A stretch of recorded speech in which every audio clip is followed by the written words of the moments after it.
আজ ঠাকুরমশাইয়ের বদলে আমাদের বাড়িতে প্রথমে কে পুজো করতে এসেছিল, তো তাকে দিয়ে কিন্তু আমরা পুজো করাইনি। তারপরে কিন্তু এই ঠাকুরমশাই এসেছে আমাদের বাড়িতে পুজো করতে।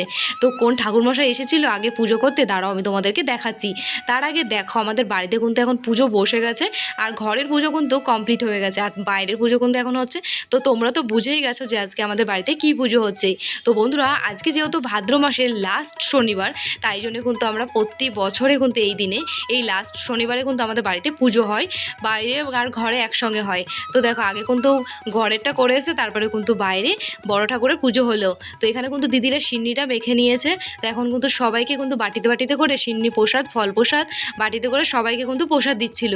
আর দিদিরা দেখো কি সুন্দর করে বুদ্ধি করে আগে কিন্তু বাটিতে ফলগুলো দিয়ে তারপরে কিন্তু সিন্নিগুলো দিয়ে রেডি করে নিচ্ছিল।